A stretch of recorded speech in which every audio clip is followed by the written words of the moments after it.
നമ്മുടെ ഈ ആഴ്ചയിലെ ക്യാപ്റ്റനായിട്ടുള്ള ജിൻഡോ അങ്ങനെ കളി തുടങ്ങിയിരിക്കുകയാണ് കേട്ടോ. മറ്റൊന്നുമല്ല, എല്ലാവരും ആഗ്രഹിച്ചിരുന്ന പോലെ പ്രേക്ഷകരിലും ഒരു 90%, അതേപോലെ തന്നെ ആ ബിഗ് ബോസ് ഹൗസിലുള്ള ആളുകളിൽ മിക്കവാറും ആഗ്രഹിച്ചിരുന്ന ഒരു കാര്യം ജിൻഡോ ഇപ്പം നടപ്പാക്കിയിരിക്കുകയാണ്. മറ്റൊന്നുമല്ല, ജബ്രികളെ പിരിച്ചിരിക്കുകയാണ് കേട്ടോ.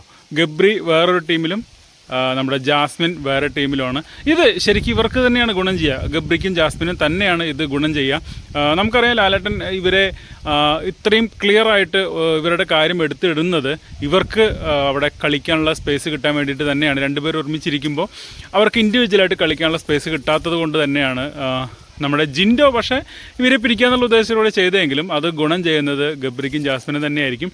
ഇൻഡിവിജ്വൽ ഗെയിംസ് വരുന്ന സമയത്ത്, ടീമുകൾ തമ്മിലുള്ള ഗെയിംസ് വരുന്ന സമയത്ത് അവർക്ക് മറ്റൊരാളെ സഹായിച്ച് നിൽക്കാൻ, അതായത് ഗബ്രിയും ജാസ്മിനും ഒരു ടീമിലാണെങ്കിൽ പരസ്പരം സഹായിച്ചുകൊണ്ട് നിൽക്കുക എന്നുള്ളതല്ലാതെ ഓപ്പോസിറ്റ് ടീമിൽ വരുമ്പോൾ എങ്ങനെയാണ് ഇവർ ഗെയിം കളിക്കുക, ഇൻഡിവിജ്വലായിട്ട് എങ്ങനെ ഗെയിം കളിക്കാം എന്നുള്ളത് ആ വീട്ടിലുള്ള ആളുകളെയും അതേപോലെ പ്രേക്ഷകരായിട്ടുള്ള നമ്മളെയും കാണിച്ചു തരാനുള്ള ഒരു അവസരമാണ് ഇപ്പോൾ ജിൻഡോ അറിയാതെ ആണെങ്കിൽ കൂടെ ഒരുക്കി കൊടുത്തിട്ടുള്ളത് കേട്ടോ.